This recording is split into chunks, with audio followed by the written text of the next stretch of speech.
Hello, everybody. I'm hoping all the audio and the video is all worked out so that we can get started with the stream now. So we'll be getting started with the stream in a couple minutes once everybody's had a chance to join in. And once we've gotten started, we're going to build just a few bags from the World Cup. This stream is going to be shorter than the previous stream because we don't have too much to talk about. And then we're also going to be doing a match reaction to the World Cup semifinal, which just occurred right now between Argentina and England. So we'll just be waiting maybe 2 or 3 minutes so a couple more people can have a chance to get in, and then we'll be getting started with the stream. So right here, of course, just looking at the progress we've made so far. This is how much of the Lego World Cup we've completed. Let's get the camera angle a little better. This is how much of the World Cup we have completed. Oh, let's just get the lighting fixed for a second real quick.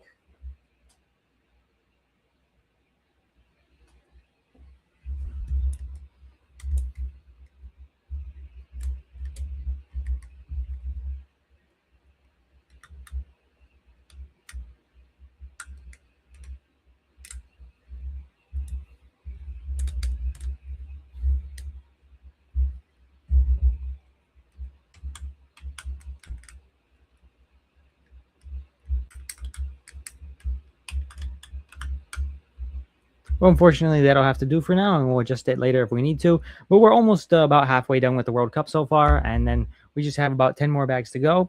So it looks like we have 3 people in the stream now. Yeah, we have 3 people in the stream. So we'll be getting started now.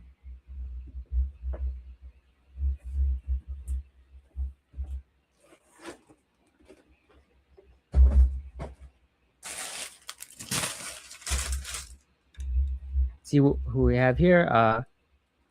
Hello, Minecraft channel. Thank you for joining the stream. Hello, Ethaniel Nation. What's up? Thank you for joining the stream too. We have 3 people in the stream now. I think we'll be able to get started after we can adjust the camera angle just a bit.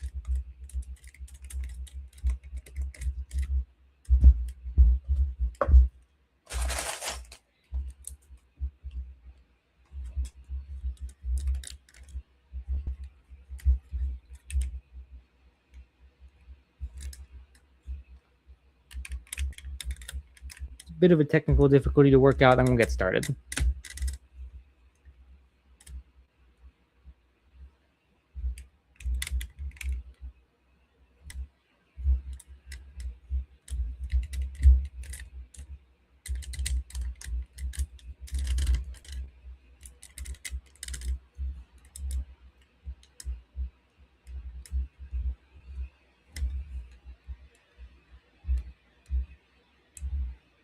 Right there, it looks like we have a pretty decent camera angle, and now we can get started with the build, and we can give a reaction to the World Cup match which just happened.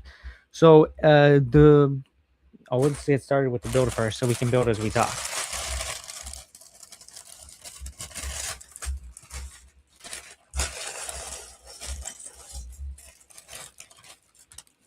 So we now have 4 people in the stream, perfect, so that we can have a bit more people during the discussion of the match.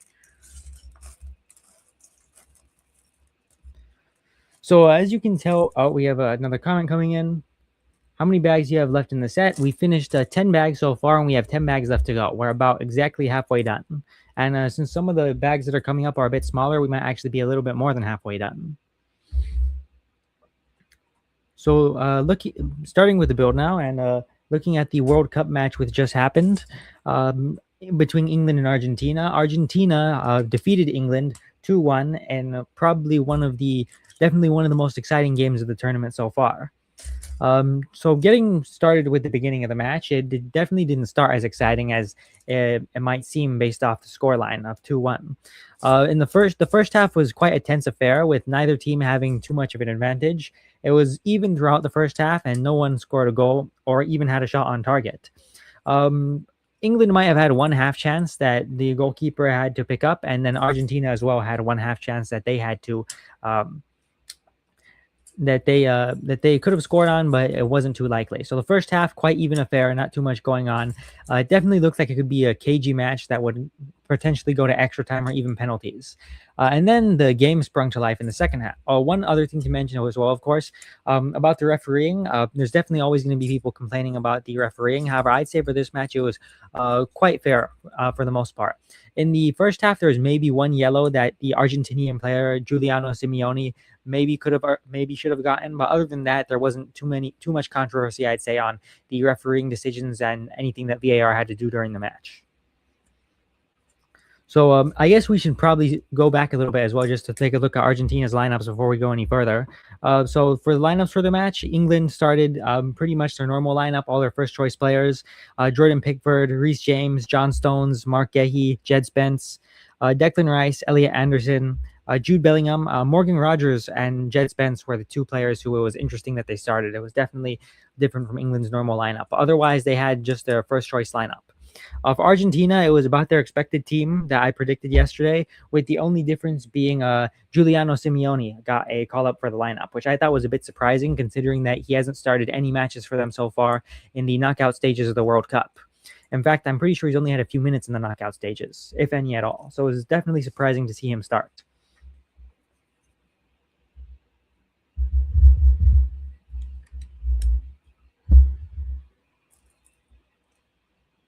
So getting back to the match itself now, like I was saying, the first half quite a tame affair, not too much going on.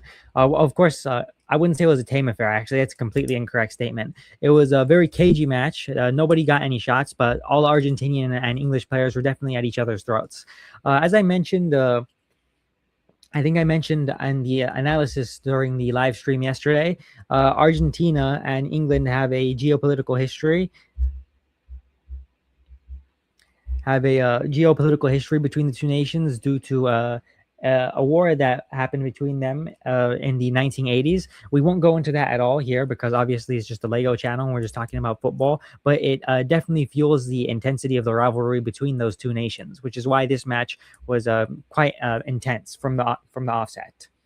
So this is the first time that Argentina and England have met at a World Cup since, if I recall correctly, let me just take a look at the information we have here.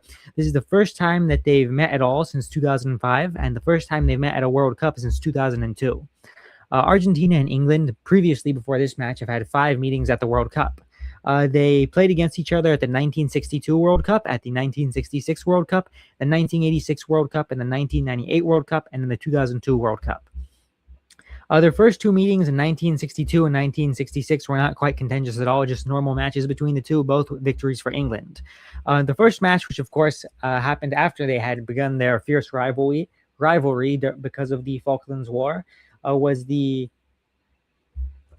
1986 World Cup quarterfinals between Argentina and Mexico, which occurred at the Azteca Stadium in Mexico. This match is, of course, famous for Diego Maradona's hand of God goal, which he scored through a handball during the second half, if I recall correctly, and is also well known for his goal of the century, which was known for being quite possibly one of the greatest goals ever scored at the World Cup. Both goals occurring within a few minutes of each other.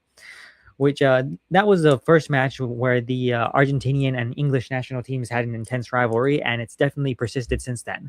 After that, they met again at the 1998 World Cup, which was another victory for Argentina. The match was, I'm pretty sure England were leading 2-1 in the match before Argentina scored an equalizer, and Argentina ultimately went through to win that match in extra time and on penalties. They then again met in 2002 in the group stages of the World Cup, which was a victory for England, a 1-0 victory. It didn't mean all too much since it wasn't a quite significant game, but still it was an additional chapter in the rivalry between those two nations.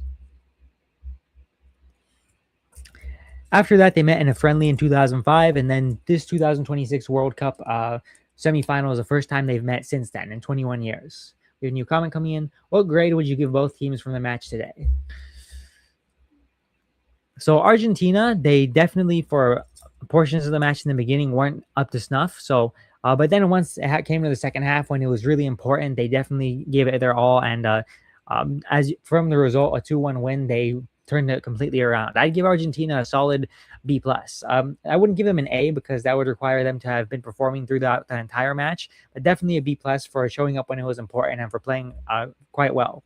For England, England were the opposite. During the first half of the match and the opening stage of the second half, they played an extremely competent game and they played quite well. But then when it was important, they absolutely fluffed their lines. We'll get to this a little bit later when we talk more about the second half, but their substitutions were off. They tried to play a very defensive game and they were punished for it when Argentina, who of course have the ability to use Lionel Messi's skills whenever they need when he's on the pitch, were able to come fight back and get those 2 goals that they needed. So getting a little bit more into the game now that we covered a bit of the history and the context that the game occurred in. So this is the first time that England and Argentina have met in 21 years, and it's definitely a very contentious match. The first half of the match began with there was, like I said, there wasn't too much that went on there in terms of football, but there was a hilarious sequence of tackles and fouls between each team. We have a few comments coming in. Hello, Lego Dude. Thank you for showing up for the stream. I have a question. What do you think of the Minecraft Legos? Minecraft Legos, I think they have a lot of great Legos since Minecraft is all square shaped and Lego shaped. They're also able to usually make very excellent and accurate designs, and they have Minecraft has a wide diversity of features and builds included in it because of just how expansive of a world it is. So there's always interesting Lego sets being released from it with a lot of cool play features as well. All the Lego Minecraft sets are very modular, so you can take them apart or take apart pieces and then just attach them together with a little bit of work. So it's definitely a very interesting lineup. Yeah, the blocky heads are funny as well, of course.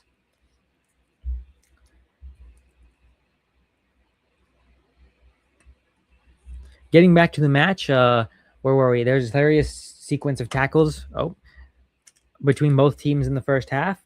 If I recall correctly, one of the Argentinian players tackled twice. No, the English player, Elliot Anderson, got fouled twice early in the match. And there was definitely a good shout for the Argentinian player, Giuliano Simeone, to have been given a yellow card. It wasn't that egregious of a decision from the referee. However, there was definitely a shout there. And then after that,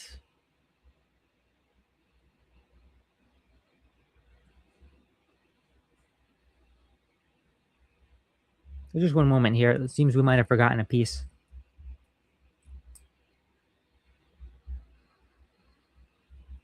All right, we found them. All right, so after that, I can't quite remember which Argentinian player it was. I think it was Nicolas Tagliafico. He was fouled by Elliot Anderson on the edge of the box, and outside the box, of course. If it was inside the box, it would have been a penalty. And when he was trying to get up, the English player held him down, which was quite hilarious on the match. Both teams in the first half were basically playing rugby instead of playing football. So that was definitely interesting for the first half. And then the last notable incident of the first half, I'd say, was when Messi got fouled by about 4 English players in a row, with each one of them just trying to take a piece off of him, which was a quite hilarious sequence of tackles. And then England got the first yellow card of the match for that, which I think was, of course, deserved as well after that sequence of play. After this, we get to the second half.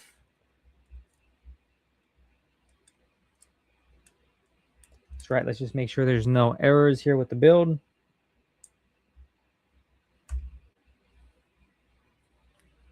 It appears there are. We built everything backwards. We'll just fix that up real quick. Looks like we'll need the brick separator again. So we'll be back in just a second once we've got the brick separator.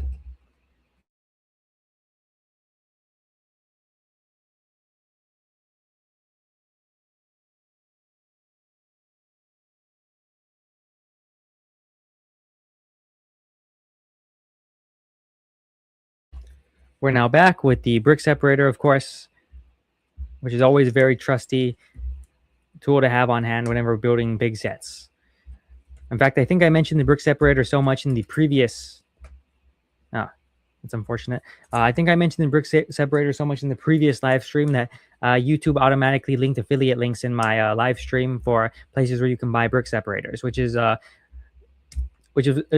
course not optional for me, so I didn't put those links up, but it is of course kind of hilarious as well.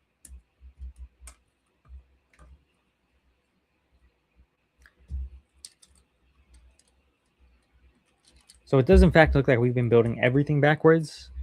So we'll just put all these pieces back on and see what's correct in that. And then we'll get back to talking about the game.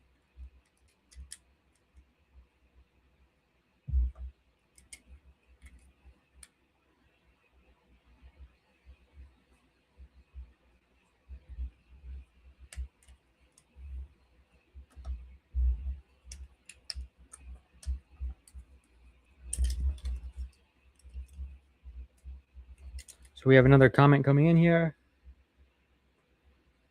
Where did you get the brick separator from? The brick separator came with the set.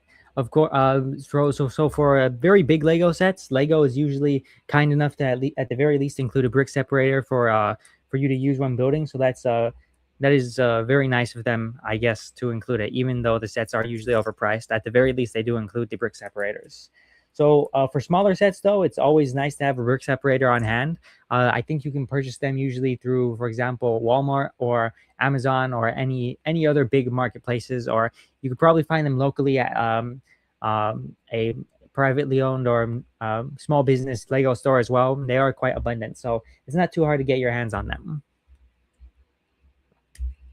Or if you just need one brick separator, because you probably usually at least need one, you can have one decently sized Lego set that you've got and just reuse the brick separator from that one for each set.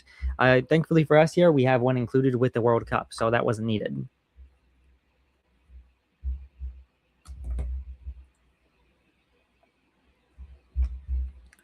Right, so we're just taking a look around here to see what exactly we messed up on here.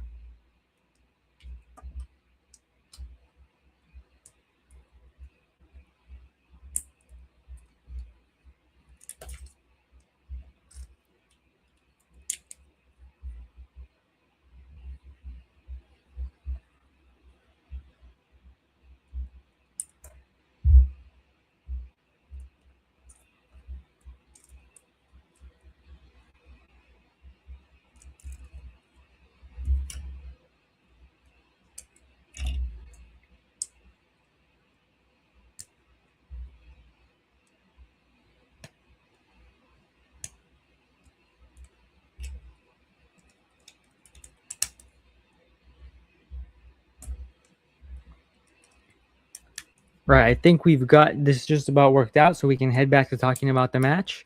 So heading into the halftime break, it was 0-0 between Argentina and England. Like I said, both teams looked about evenly matched, and the only significant event of the first 60 minutes, first 45 minutes, excuse me, was that the English and Argentinian players were, of course, trying to kill each other, basically. So that was not ideal for the match. But going into the second half, more football started to be played. The match started. The second half started again quite even. Argentina were playing more defensive because their team is better off defensively. And unfortunately for them, this backfired when England opened the scoring of the match in the 55th minute with a goal from Anthony Gordon.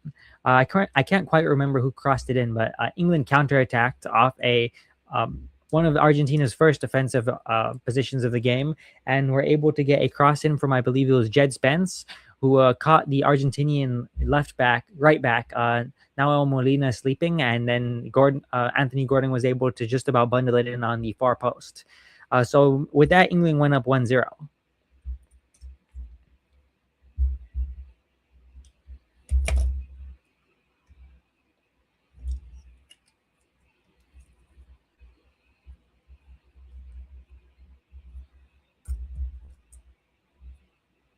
So heading into the match with a 1-0, heading into the latter stages of the second half with a 1-0 lead, England thought that they had got the match just about cleaned up and that they could start closing shop already. So looking at some of the substitutions that were made by England in the second half, we have them written down here.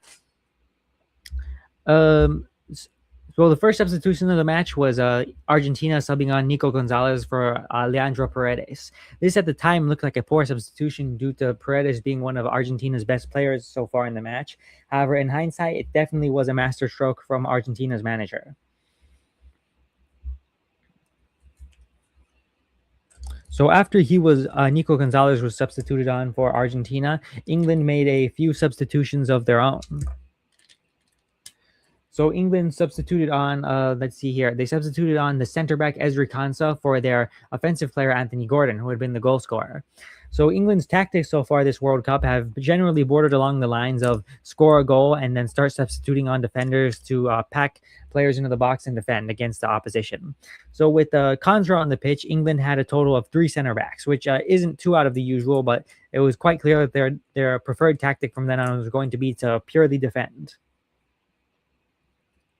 to play a purely defensive game. So after that, there were some more substitutions as well. Argentina made some tactical substitutions. They subbed on Gonzalo Montiel for Nahuel Molina. They subbed on Rodrigo De Paul for Giuliano Simeone, and they subbed on the 38-year-old Nicolas Otamendi for Licha Martinez. And for Argentina, these were just like-for-like substitutions at first. It did look like they were quite comfortable with how they were playing on the front foot, and they just needed some fresh legs in there to get them to get them across that last line. They needed to get some goals against England.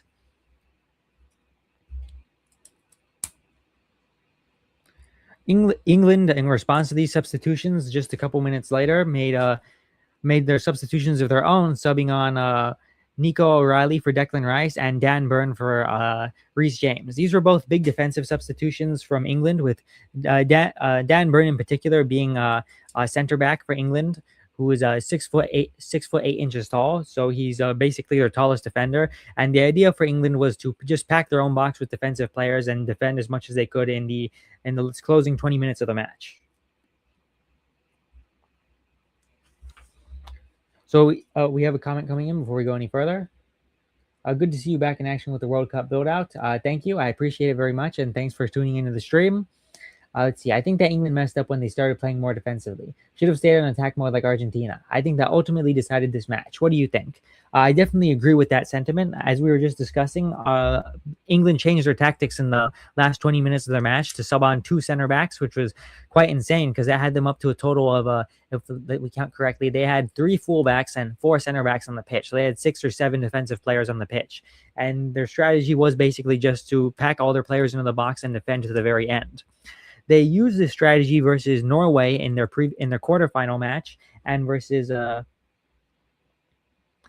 Mexico in the round of 16. It worked for them then. It worked for them there, but just barely as well, as Mexico and Norway both got very close to scoring versus them.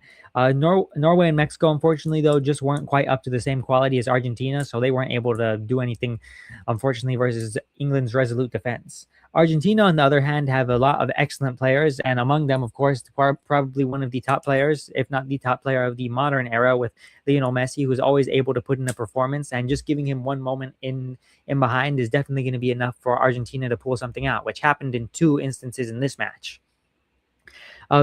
England inexplicably left nobody marking Messi in their defensive strategy, which just allowed Messi to keep crossing the ball into the box. Messi is obviously an expert crosser, so that was basically just free reign for him to get balls into the box and then get them to all of Argentina's offensive players. We have another comment here, so let's read that first. Why are all the inside pieces different colors?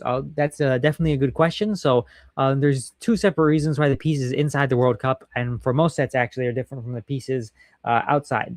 So the pieces on the inside are usually different colors so that it's easier to build. I know you guys can't see here, but I have the instructions off to the side. And so the idea is that it'll be easier to build if all the pieces inside are different colors. If all the pieces are the same color, it gets a lot harder to see which pieces go where. And if you're building up for over a long period of time, it can definitely get really confusing what step you're on and where each pieces go. So the idea is on the inside for each piece to be bright colors so that you can tell exactly where you should be building. So that's definitely also makes it easier for the live stream, as I'm looking at the instructions while also talking into the microphone and thinking about the World Cup match. So it's definitely nice that the pieces are brightly colored. The second reason, I think, which is probably the more important reason to Lego, is I'm pretty sure that all the bright colored pieces are cheaper than all of the more specially colored pieces, because Lego make a ton of other sets that have nothing to do with specialized themes that mostly employ bright pieces, so it's cheaper for them to just use those pieces.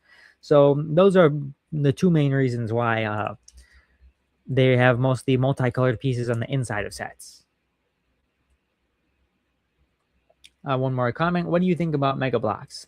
Mega Blocks are decent, but they're not Lego. I don't have too much positive or too much negative to say about them. They're solid alternatives, but Lego is Lego, of course.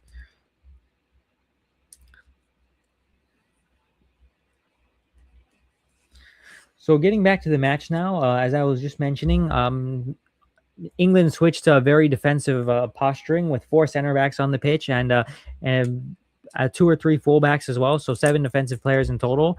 And this just didn't work out versus Argentina. They had used the same strategy versus Mexico and versus Norway, and it worked out just barely there. And versus a team as high quality as Argentina, with players like Messi and some of the other strikers that Argentina did have at their disposal, because based off what you can see with Argentina's squad, they definitely have a very excellent front line, especially considering how many goals they've scored.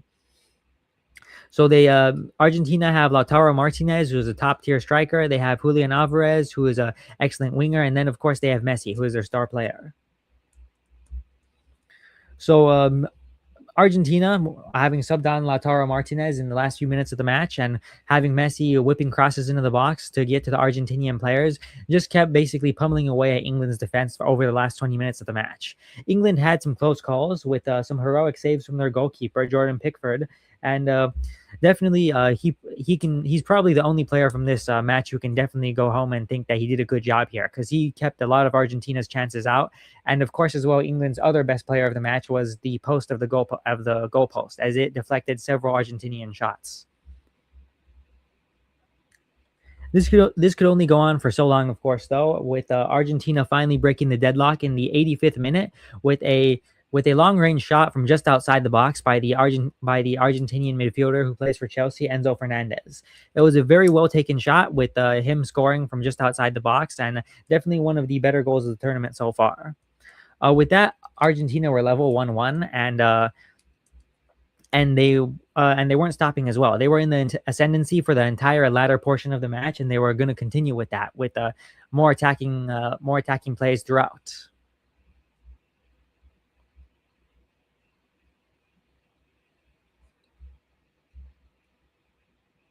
Right, just making sure we got all the pieces locked in here. Might have a couple pieces missing. I doubt it though. So let's see. Oh, that goes there. That goes there. I think we got everything. Right, so back to the match. Of course, Argentina, they kept attacking throughout. England had completely bumbled their strategy, wasting almost all of their... Oh, we have another comment coming in. Let's take a look at it. Do you think this was Harry Kane's last World Cup? I actually think that Harry Kane might be playing one more World Cup in 2030. He's by and far England's best striker, and their other two current backup strikers are of only a couple years younger than him. So considering Harry Kane's output, he scored something like 70 goals for Bayern Munich this season in his club in Germany, and he doesn't seem to be dropping off anytime soon. I can definitely see him playing for another 4 years and potentially playing for England at the 2030 World Cup. I think by then he'll be 36 or 37. 37, I think, is more likely. And while that is a bit old in footballing terms, I still think that he'll have the same quality he has now at finding the goal. So unless another star striker emerges for England in the next 4 years, I do think that he'll definitely have a spot on the plane to the 2030 World Cup, which will be taking place in Spain, Portugal, and Morocco. Let's just make sure the build's in the screen here.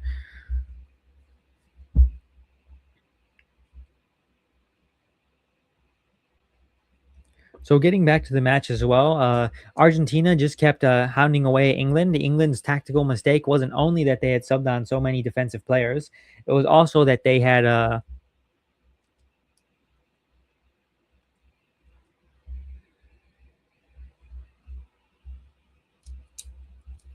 it appears we might have missed a piece here. Let's just take a second real quick.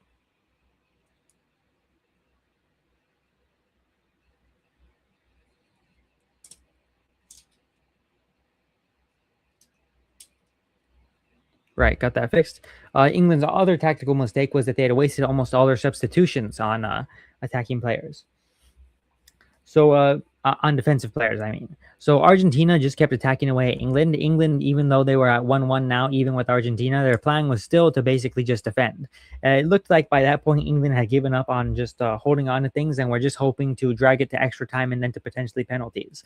Unfortunately for them, though, that wasn't to be, as they just left Messi completely unmarked and let him keep whipping crosses into the box.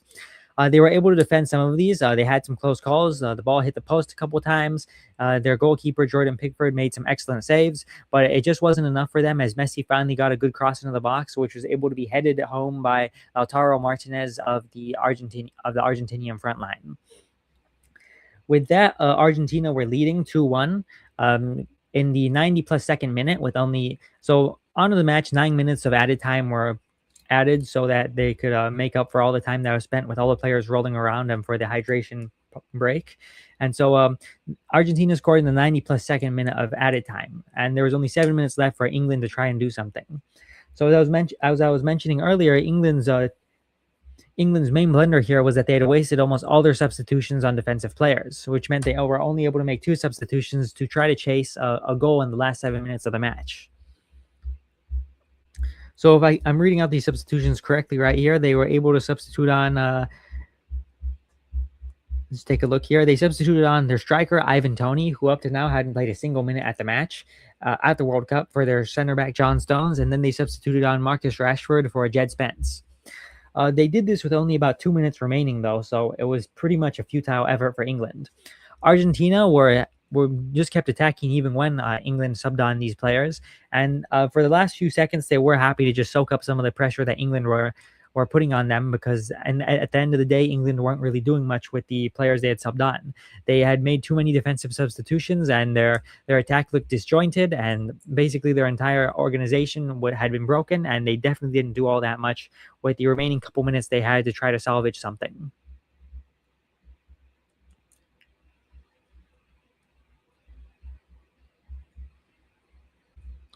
So with that, the match ended up finishing at the 90 plus 11th minute. The referee did add a couple extra minutes. I don't know where exactly those 2 extra minutes came from. Maybe one from the Argentina goal. But so there was definitely, England did have an opportunity. They did have 3 or 4 minutes to try to get something back, but they just weren't able to do it. And then the match finished with like that, with Argentina winning against England 2-1. So with that, the Argentinian players won. The stadium took place at some basic information and background information real quick. Stadium match took place in Atlanta at the Atlanta Stadium. It was a quite hot atmosphere. That might have been a slight advantage for the Argentinian players due to being used to playing in the heat. But otherwise, yeah, Argentina won with those 2 late goals, 2-1, and they advanced to the final. One ridiculous thing that did happen during the post-match phrase was England's player Jude Bellingham whacked the Argentinian player Valentino Barco on the back of the head for some reason, which was just completely random, but I guess that happened. Which was and of course in the post-match time, it was quite a contentious the match so far due to the rivalry between Argentina and England. So I didn't stay to watch the whole post-match, but I'm assuming that a couple more incidents could have happened. So if anything did, we'll talk about that on tomorrow's stream as well. So with that, Argentina are through to the World Cup final, where they will be facing off against the. Well, I mean, before we talk about the World Cup final, I guess we should talk about the third place playoff. I will just talk about the final first, where Argentina will be facing off versus Spain. Spain themselves had just beat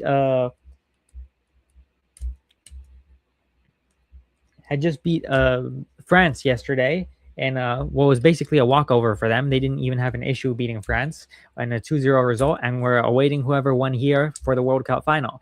Argentina were able to mount a late comeback versus England, as they've done so many times this tournament already, and will be facing off versus Spain at the World Cup final. This is only the second time that Spain and Argentina have ever met in a competitive match. I think the last one was at the 1966 World Cup, if I recall correctly. The 1966 World Cup is also the last time that England ever won the World Cup, so that's definitely going to sting for them a little bit. But yeah, that's the only time that that Argentina have ever faced Spain in a competitive match.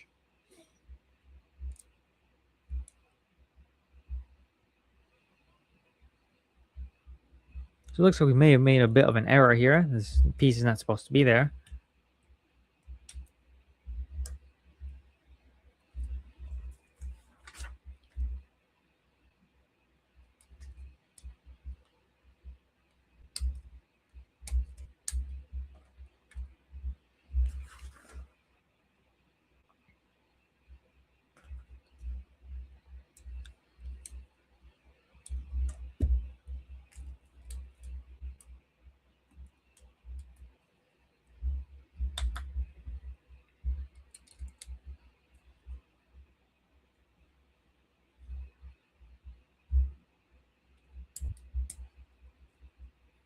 So this is only the second competitive match that Argentina and Spain have ever played, or the upcoming World Cup final between them.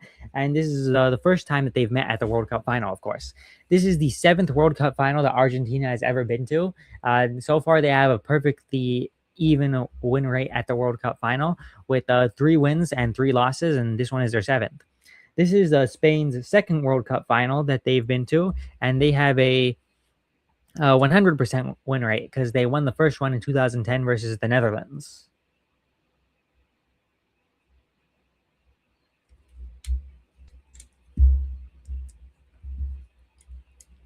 So as for France and England, rather than heading home now, they do, of course, have to play out the third place match, which definitely isn't going to be all too happy for them as they were both hoping to win the World Cup. The third place match is mostly so teams who maybe made deep runs that they usually wouldn't have can potentially win the bronze medal. However, what a couple of their players do still have something to play for. For England, Jude Bellingham and Harry Kane are both on 6 goals, and for France, Mbappe is on 8 goals. So if depending on how much each team scores, all 3 of these players are still in contention for the Golden Boot. The Golden Boot is awarded to the player in the tournament who scores the most goals. So all of them are still in contention for the Golden Boot by the route of the third place match. As of now, Messi is in first place for the Golden Boot, and assuming he scores in the final, he definitely could pull ahead. But between Argentina and France, there's definitely a chance that more likely that Mbappe could, of course, also win the Golden Boot. But that remains to be seen.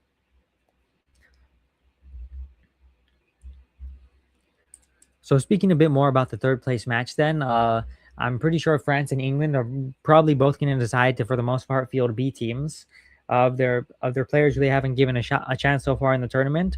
So for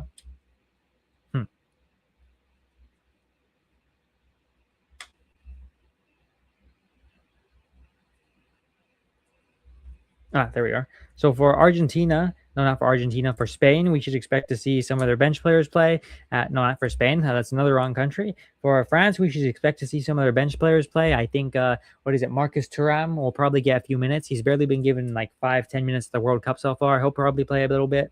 And for England, I expect Kobe Mainoo, the Manchester United midfielder, and and Marcus Rashford, the Manchester United winger, to both get a run out for this match. And of course, they probably are going to try playing Harry Kane and Jude Bellingham just to see if they can get them a Golden Boot, at the very least as a consolation. So that's that for the third place match. I guess we can throw in a prediction for that one as well as soon as we finished up here with the third bag, the 11th bag of this World Cup. This stream is going to be a little shorter than usual, so I'm planning to just do 1 or 2 more bags, and then that should do it for the day.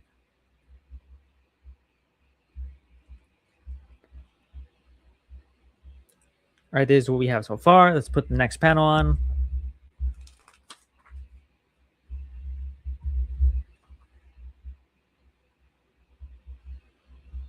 See if we can figure out where it goes.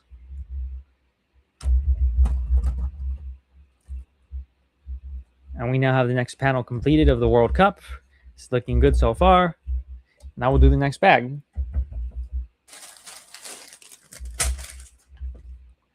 So we have another comment in the comments. What do you think about the Minecraft Legos? I think I mentioned a bit earlier what I think about them in the chat. But overall, I generally think that the Minecraft theme is a very good theme that fits well in with Lego. So all the Minecraft characters and all the Minecraft landscape is shaped exactly the same as Legos are. So it's very easy to make accurate and very well detailed Minecraft representations in Lego form.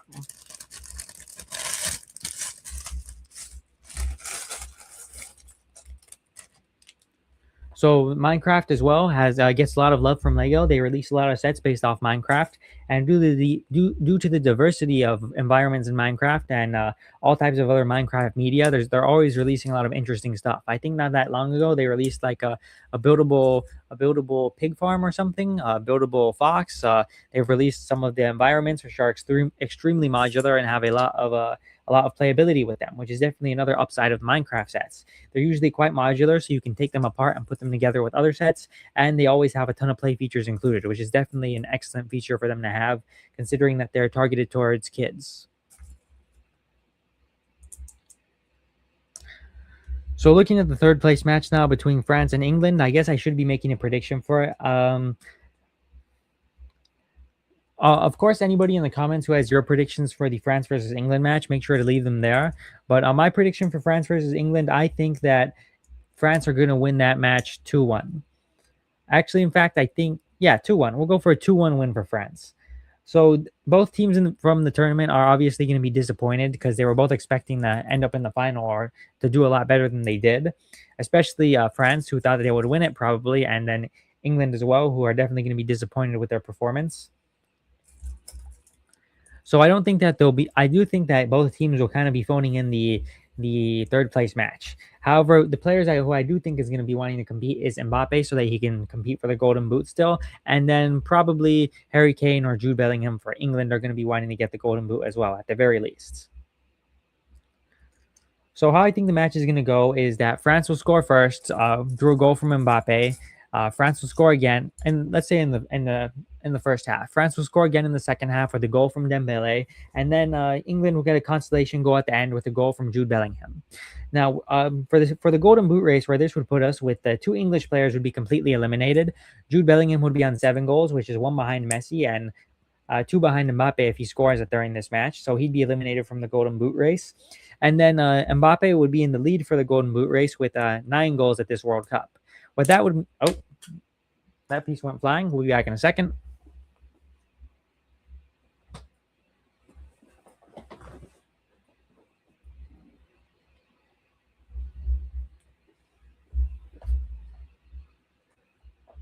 Right, we're back at it. So what that would mean for the Golden Boot race is that Mbappe would be in the lead, and Messi would need to score 1 goal during the World Cup final to win the Golden Boot. When players are tied on goals for the Golden Boot race, the Golden Boot is awarded based on number of assists, where Messi is far clear of Mbappe on. I think Messi has something like 5 goals, 5 assists at this World Cup. We have another comment coming in. What do you think of Lego Technic? I've definitely heard of Lego Technic. I don't think I've ever built a Lego Technic set, perhaps one, but generally they're quite complex to build. They have a lot of Technic components in them, so you have to, such as all the rods that had to be used for the interior of the World Cup here. That's basically just a minimum small scale version of what you'd see with Lego Technic sets. They do all look very interesting though, and they all have extremely sturdy builds due to the Technic they're built with. So generally, I'd say I think they're quite decent, quite good actually. And also, they usually have fairer prices due to them being one of the themes that Lego originally created just for themselves to use.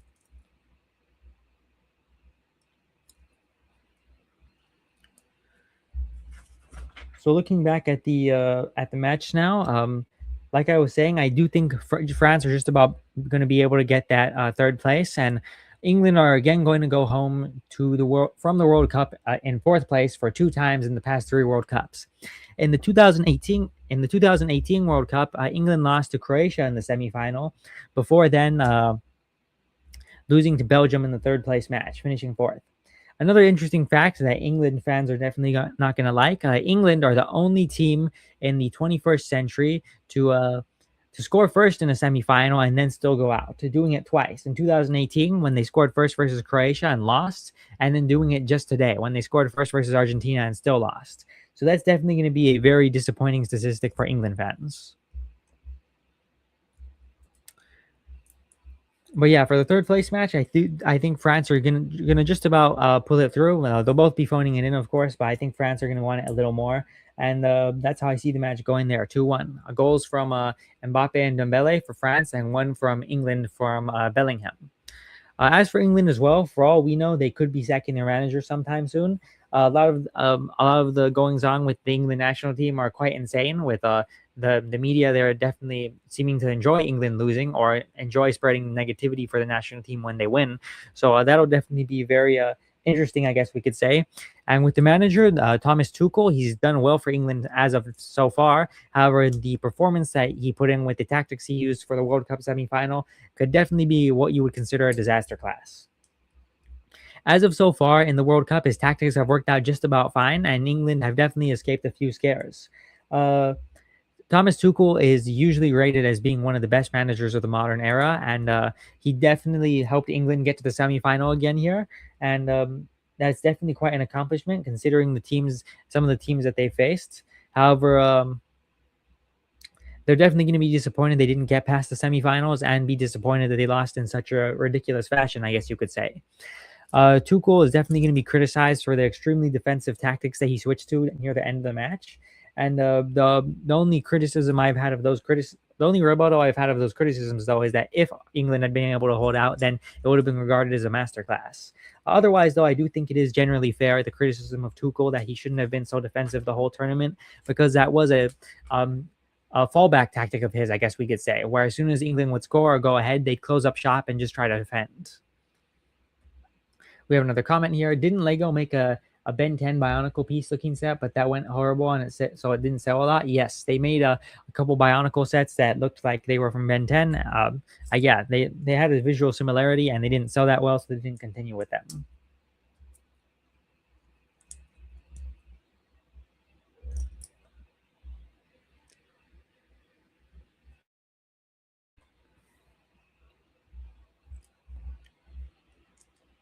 So it looks like we have another comment coming in. We'll take a look real quick. I'll just make sure this is all good. All right.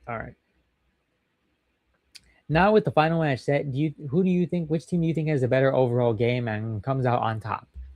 So I definitely want to talk more about the World Cup final in a separate live stream in a few days. So I don't want to give too many details. However, just doing an analysis of the two teams so far, I think it's quite clear that the defining factor of the match is going to be Messi, as it was today.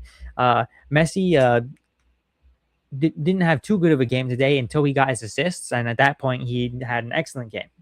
For Spain, their job is going to be to shut down Messi. England did a good job at shutting down Messi for the beginning portions of this match, and then Spain's job after that is going to be to not just let Argentina get any attacking opportunities, even if Spain take the lead. I definitely expect Spain. Well, I mean, Spain are a low-scoring side, and Argentina are a high-scoring side. I'm not sure if there will be more than a couple goals during that match. But Spain's job is basically just going to be, even if you go ahead, don't fall asleep and let Argentina get back into it. Because when Argentina get back into it, they're always finishing on top, or always putting in the extra shift they need to get the goal they need. So as we can see here, with Spain letting up the pressure, with England letting up the pressure, and just letting the match go to a purely defensive dogfight, that didn't work out, and Argentina got 2 quick goals to send England going home. So Spain are going to definitely need to keep that in mind when they face off versus Argentina. So as we can see here, England's critical mistake was just letting Argentina attack and leaving space open for Messi to whip in crosses, which was their fatal mistake of this match. Spain are going to be having the hope to shut down Messi, and they definitely have a lot of excellent players. Spain, they have a good center back partnership between Pau Cubaressi and I think their other center back is Aymeric Laporte. And then they have an excellent midfield, which is basically passing circles around almost anybody. It's just that the defining... so overall, Spain's team is definitely what you would consider better than Argentina's. But Argentina have just that kind of X factor with Messi, of course, who is a excellent player, and then just with the whole fact that they are kind of similar to Real Madrid in that even when they go behind, they always have that fight and are always trying to play well in the last few minutes or to attack to come back. And so far in this World Cup, that's worked out for them in several matches. They came back from 2-0 down versus Egypt. They were able to hold on in the match versus Switzerland. They came back from 1-0 down here versus England. They were able to hold on versus Cape Verde. And yeah, so that'll definitely be what Spain have to look out for during that match. If we're just looking at the strength of each team, though, then I'd say that Spain are the better team by quite a margin, actually. It's just Argentina always have that just that extra factor of what could happen, just as what we had happen here, where England's team, if you look at them on paper versus Argentina, were better than Argentina. However, Argentina play as a team, and definitely England made some mistakes with letting the gas off, and Argentina were able to get the ball to Messi and get the ball to some of their other excellent players who they have as attackers, and were able to just find those 2 goals in the last few minutes.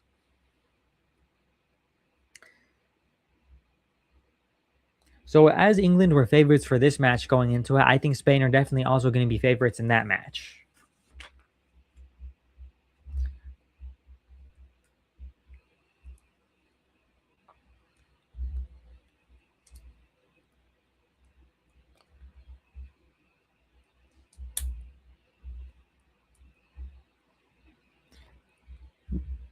Looking at some of the injury information, I guess, from the upcoming Argentina versus Spain final. We'll talk about it a lot more in depth in my next live stream in a couple days.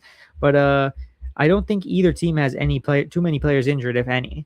Let's see. Argentina got a couple yellow cards today. I don't think they got any suspensions though, and Spain as well don't have any suspensions for the World Cup final. So both teams are pretty much going to be at full strength.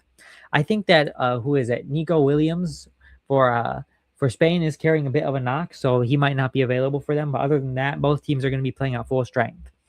Something that's definitely going to be to Argentina's disadvantage is the fact that they have one of the oldest squads at the tournament. Oh, we got another comment coming in. What is your top 3 Lego sets of all time that you have or haven't built? All right, this is definitely a good question. So I won't go in any particular order because that would be take too much thinking, definitely. But for one of them, I definitely have the Imperial hover tank as one that I've built. The first, the Imperial hover tank. I think it was a great set. It's not all that big, but it was a very nice build and it's an excellent set. Another set for sets I haven't built now, some of the things that I think are some of the greatest sets of all time.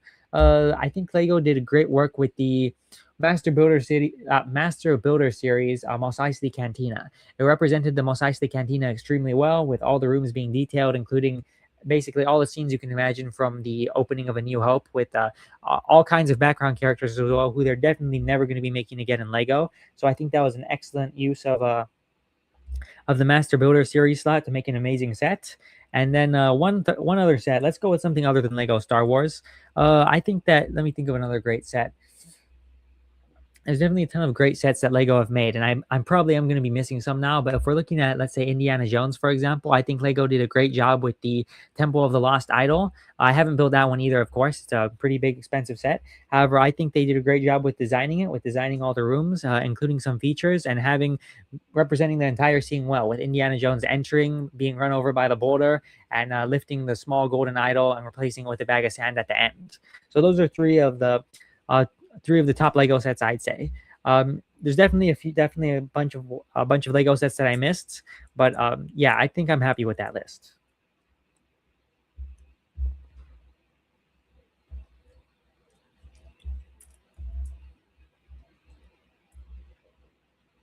Just looking for a couple pieces now. Seems we're might be missing some. Hopefully not.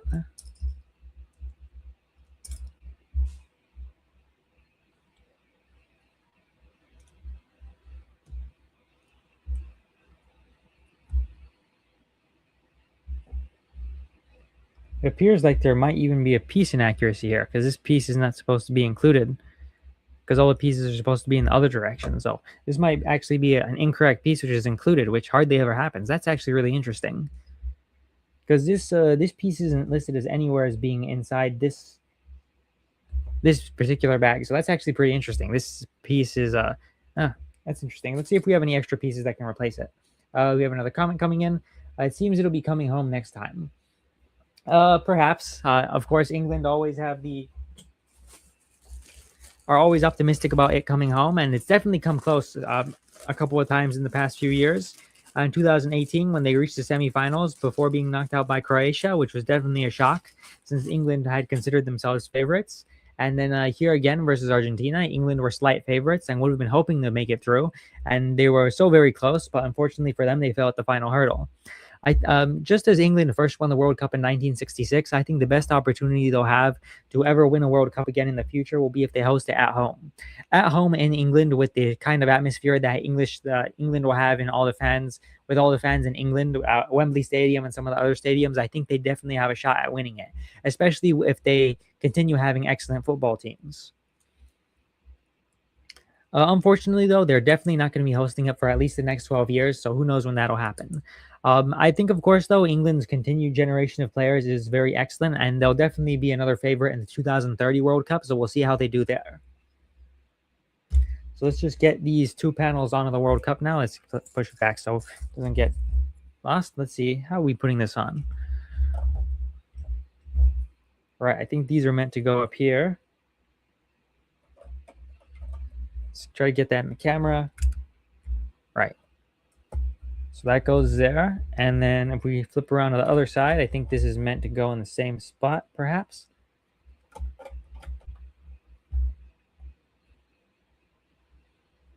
It's meant to go backwards there. I think that's all built correctly. All right, let's get back down to it now. See, we have a comment from here. Isn't there going to be a Power Ranger set Lego announced? I actually haven't heard of that. If they were making a Power Ranger set, though, that sounds quite interesting. Power Rangers is quite a popular IP with a lot of interesting shows that have been released. A lot of uh, a wide variety of shows over a long period of time. So if they were to make some Power Ranger sets, that would definitely be interesting to see how they do.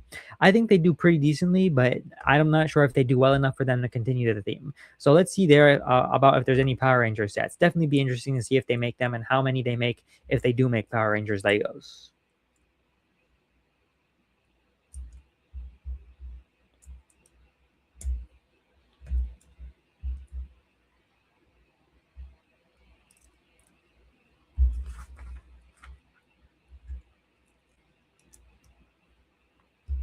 We have another few comments coming in. Let's take a look at them real quick.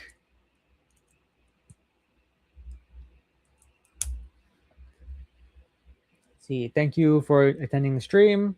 Who do you think are the best players to ever play for Manchester United? Now, this is definitely a interesting question. So let's take a look. I'm not too versed in the very far back history of Manchester United, so I probably can't think of anywhere for the 60s and 70s. I think let me look up just to make sure I have the names correct.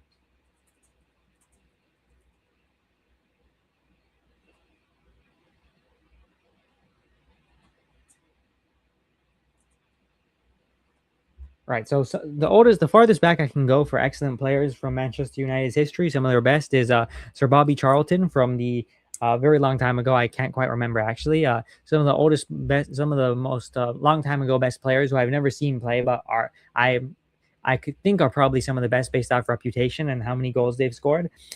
George Best and Sir Bobby Charlton, and then if we're coming up to the Sir Alex Ferguson era during the 1980s, 90s, and early 2000s. Some of their other excellent players include Ryan Giggs, Paul Scholes, Rio Ferdinand, Gary Neville. Let's see.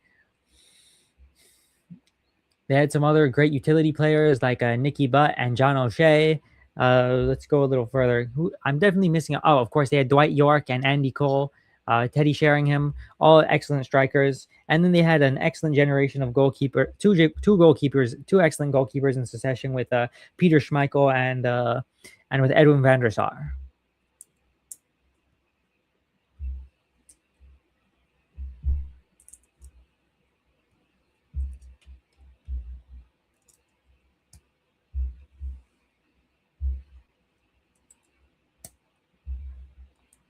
Looks like we have an extra piece here. That's interesting. All right, let's try to get both of these pieces onto the World Cup. We have a couple comments coming in. We'll read those after we put these two sections on.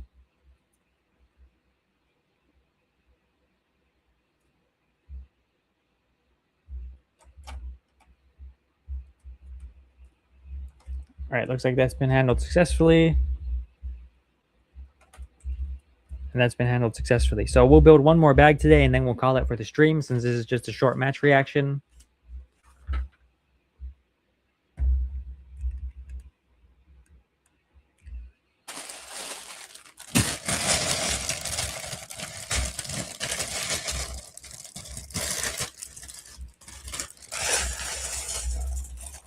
Definitely a bit of a hefty bag here.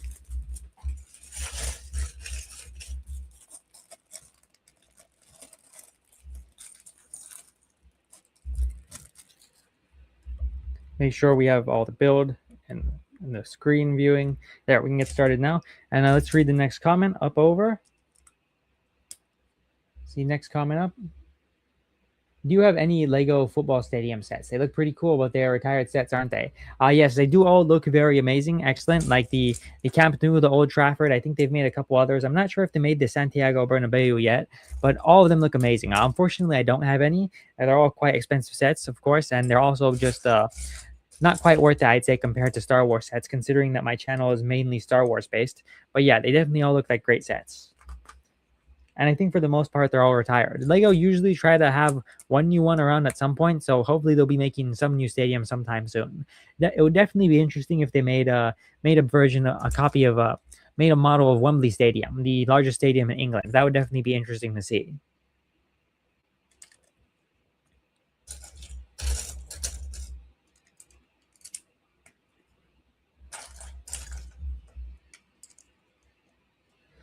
Read the next comment.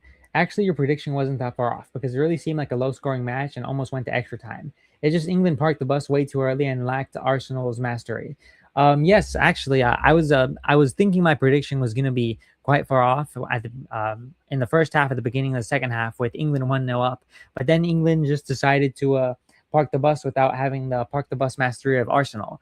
Arsenal, as a lot of us know, is our masters at parking the bus, and we're able to park the bus to a Premier League title. They did, of course, score a lot of goals too, so they have to be commended for that. But yeah, they were experts at parking the bus and scoring very scrappy goals off corners and set pieces. So, yeah, England failed at that. Argentina scored a couple with 2-1 going into extra time. If England had managed to score there, then it would have been 2-2 as I predicted. So that definitely could have been very interesting for my prediction to be completely correct.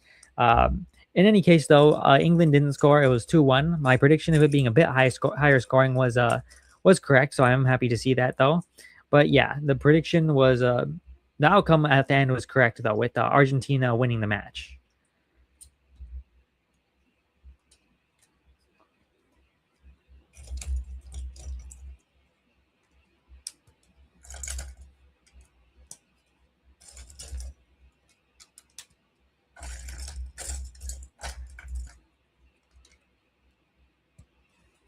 Oh, it looks like we messed up again.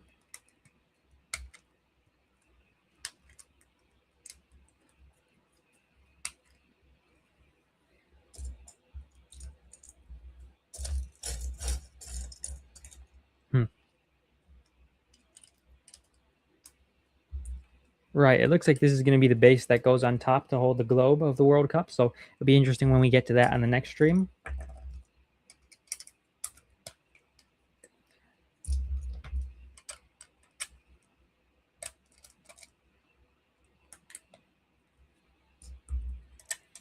Taking a look at the comments again, we have a couple more coming in. Can you build a Star Wars set soon after this? Yes, I have a couple of Star Wars sets in the pipeline to build, hopefully. After the World Cup, I'm definitely going to need a break because there's been a lot of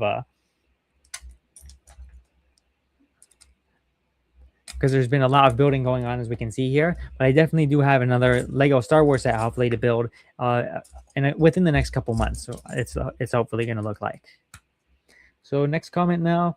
Who do you think are Messi's best teammates of all time? So Messi's best teammates of all time would definitely, it either has to be his Barcelona teammates or some of his teammates in the Argentine national team. I doubt it's definitely not his teammates at Inter Miami, although some of his teammates at his current club at Inter Miami are also the same as they were when they were his teammates when they were all at Barcelona. Because Inter Miami is basically the Messi and friends retirement home. All his buddies from Barcelona come there to retire. Speaking more seriously, though, so at Inter Miami, most of these players are reaching the end of their careers and are looking to go there to retire, so they're not as high quality as they were. And then at PSG, Messi didn't perform that well, so I wouldn't say any of the players there are his best teammates of all time. Although, for speaking individually, then at PSG, he did have some of the best individual players as his teammates of all time, with Neymar Jr. and Mbappe, who both on their own are excellent players. In regards to being teammates for Messi, though, as in all these players work together well, I think at Barcelona, some of his best teammates were the midfielders behind him, such as Andres Iniesta, Xavi, and Busquets. So they are an excellent midfield trio who played very well with Messi, and definitely who I'd say are some of his best teammates. If we're looking at Argentina now, Argentina originally, for the first 15 or so years of Messi's career, didn't have what you would say were excellent teammates for Messi. Messi's only in the past 8 years or so, 4 years, 5, 6, let's say 6 or 7 years, have had a team that was catered to be for Messi to score in and for Messi to perform very well. Before that, they had Messi as a centerpiece, but the team just didn't gel that well, which is why, as you could see, they didn't perform all that well at several previous World Cups. At the 2006 World Cup, which Messi played in, I think he scored versus Bosnia and Herzegovina. Argentina didn't do that well. I'm not sure what round they went out in, but I'm pretty sure it was the round of 16 or something. At the 2010 World Cup, Argentina crashed out in the round of 16, I'm pretty sure. They had Diego Maradona as their manager, an amazing player, one of the best of all time, but as a manager, not so much. And then they had... At the 2014 World Cup, they definitely made a deep run. They made it to the finals of the World Cup, with Messi definitely carrying them a lot for the beginning, and then Argentina working together as a team well. But then ultimately they lost to Germany. That was definitely a good a good indication of an Argentina team that did well. At the 2018 World Cup, they absolutely crashed out in the round of 16 to France. 4-3, I think, was the score. And their manager, of course, was not all that good. A very pragmatic manager who did not do good at pragmatism. So you can see how that goes. Their goalkeeper made a ton of mistakes during that World Cup, and ultimately they just didn't do that well. After that, they had their new manager, Lionel Scaloni, who centered the team more around Messi and for organized, who's just overall a very good manager. And through there, Messi has had a lot of excellent teammates in the Argentinian national team. If we had to pick some, for example, some of his fellow attacking partners in the lineup, such as Julian Alvarez, are excellent. Rodrigo de Paul is a very excellent player who plays with Messi. He plays with Messi at Inter Miami and also plays with him at the Argentinian national team. So they have a good chemistry all throughout. Lisandro Martinez, the center back, he's very good at playing line-breaking passes, many of them which get to Messi. And I definitely say some of those three players are some of the top players who serve as teammates to Messi, especially considering that in and of themselves they already are excellent players, and when they're playing with Messi in a team, that just makes it better overall.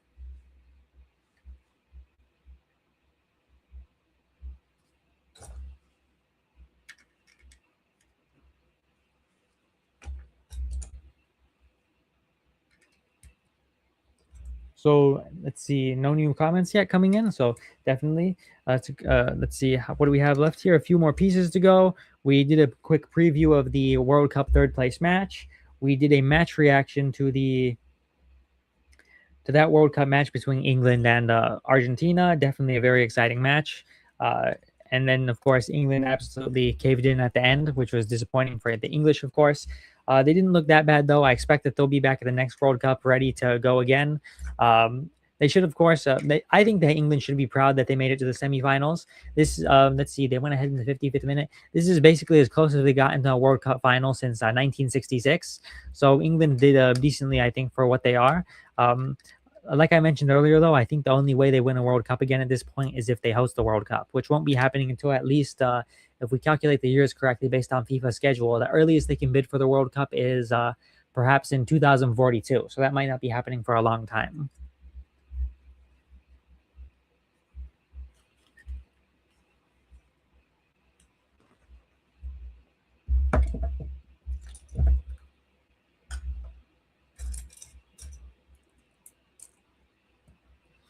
So I guess covering a bit of transfer news or whatnot now while we're waiting for any more questions to come in and while we're finishing up the build, there's been some movement in let's see, in the Premier League. I think let's see what's some of the deals that are going on.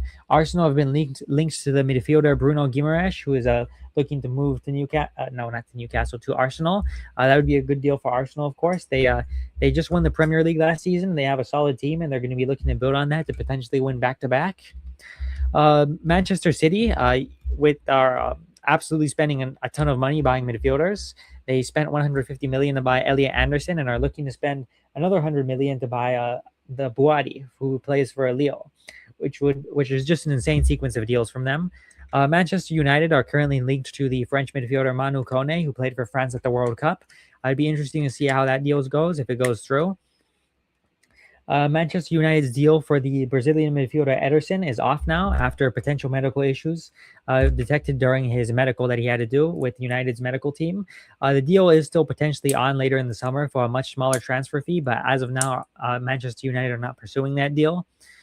We look at a couple other deals. Luka Modric, who is thought to be retiring from the Croatian national team, may not be retiring depending on what the his conversations with the manager, and may also return to play for AC Milan rather than retiring from football altogether, as had been potentially speculated on before the World Cup. We have another comment coming in. What do you think of Zlatan Ibrahimovic? I don't know too much about his career besides his personality and his time in LA Galaxy and Man United. Yeah, so Zlatan Ibrahimovic, I'd say, is definitely a top quality player. He's definitely one of the, I'd say, I wouldn't say he's like a world-class player on the same echelon as other players who have torn up any league they've gone to, but he's definitely a top-tier striker who's done excellent at almost any club he's gone to. He did it great at LA Galaxy for being as old as he was. He did great at Manchester United for what he would for the player he was, and then after that, just before he retired, he did pretty good with AC Milan as a 40-year-old player. I'd say one of Zlatan's best qualities, of course, was his longevity as a player. He was able to play as a very high level striker from the time he was a teenager until the time he was about 40. I do definitely, of course, his personality is what stands out for a lot of people. And when we talk about just football, as I guess football in terms of publicity, as he has a very arrogant personality that I'm pretty sure that this is mostly just for show to as a publicity stunt, I guess. But for all we know, it could be just his normal personality as well, which is one of the main reasons he stands out. I think that definitely makes him seem to be an outsized figure when in reality he's definitely on the level of a top striker, but I wouldn't say he's one of the world class strikers of this generation. As a Sweden player, he wasn't able to lead Sweden to a single international tournament or play with them at any international tournament, which was of course disappointing. So I just think that he's not quite there as an all-time player, but he's definitely going to be remembered, especially for his interesting personality, I guess we'll say. And of course, as well, his time at Manchester United was very good. His first year there, he scored an excellent amount of goals. He performed well for the team, and I think Manchester United also won the Europa League that year. So that was a very excellent performance he had at Manchester United for that year.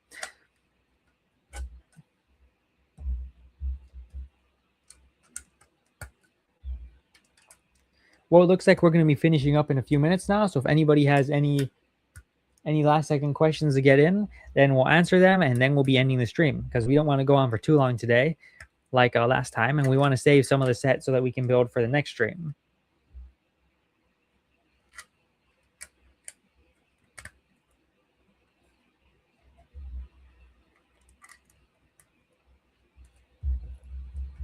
Looks like we have a few extra pieces here that we won't be needing.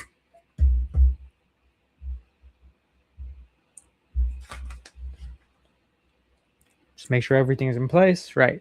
Let's put the top on the World Cup now. And tomorrow we will be building the dome of the World Cup. Let's try to make sure we put everything in place correctly. Let's see.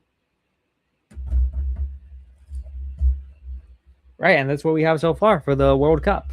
We'll be finishing the dome tomorrow. Next time with bag. Well, I mean, I'm not sure if we'll finish the dome on the next stream, but within the next 1 or 2 streams, we'll be done with the World Cup. So any last second questions, I'll answer them. Let's see. What kind of Transformers Lego would you want Lego to make? So, all right, this is a pretty good question. Just give me 1 second to think about that. So for a Transformers Lego, they've already made Bumblebee. They've made Optimus Prime. I think some of the other couple big ones that they could take a look at making are Megatron, for example. Megatron's a very well-known character from the Transformers franchise. And if Lego are open to making more Transformers, it would definitely be interesting if they made a Megatron. So it looks like that's just about it for today's stream. We'll be wrapping up now. Thank you for everybody who joined in the stream. We have 7 viewers right now. Thanks all for tuning into the stream. I appreciate it a ton. And yeah, we'll be finishing up the stream now. Thanks for joining.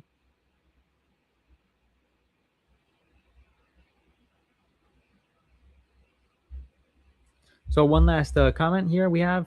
Let's see. Who do you think is the GOAT of basketball? Okay, we have one last question here to answer before we leave. Let's put it up. Oh, look. There we go. What do you think is the GOAT of basketball? I think that the GOAT of basketball, there's definitely a lot of great players over the history of basketball. I definitely go more historically rather than modern players. So modernly, I'd say some of the best players are LeBron James. And then if we go to a more historical perspective, then some of the best players of the past era would have to be Michael Jordan and Kareem Abdul-Jabbar. So I don't like to lump it all into one category because the sport has definitely changed over time. All right, great stream. Thank you for everybody tuning in. Thanks for the stream. Thank you. I appreciate it a lot. Bye. Thank you. I appreciate everybody tuning in the stream. We're at 9 viewers now. Thank you to everybody who tuned in. Oh, we have one more question, actually. Which team are you rooting for a World Cup next year? The World Cup is at 2030. I think you mean the Gold Cup in 2027. Or if we mean the Gold Cup for the World Cup for 2030, I think it would definitely be interesting at the 2030 World Cup if Morocco won, because it's going to be hosted in Morocco. So it'd be interesting to have a new tournament winner of the World Cup in 2030 with the tournament taking place inside that country, a potential host nation who might have a good opportunity to win the World Cup, especially considering that they're building a brand new stadium, the biggest stadium in the world, actually, the biggest capacity stadium in the world, which which is going to be hosting the World Cup final potentially in 2030. So Morocco are definitely a team to look at, especially considering how high quality they are. Yep, no problem. The World Cup is definitely sometimes hard to keep track of the schedule considering all the other international competitions like the Gold Cup, the Copa Libertadores, the UEFA Euros, and the AFCON. All right, which Transformers do you think is cool? Optimus Prime, Bumblebee, and Megatron. All right. Thank you. I appreciate it a lot. We're going to be wrapping up the stream now. Thank you for everybody who showed up. We finished another nice chunk of the World Cup, and we're going to be hopefully finishing it within the next stream or two. Thank you to everybody who joined, and thank you for all showing up. And I hope to see you at the next stream.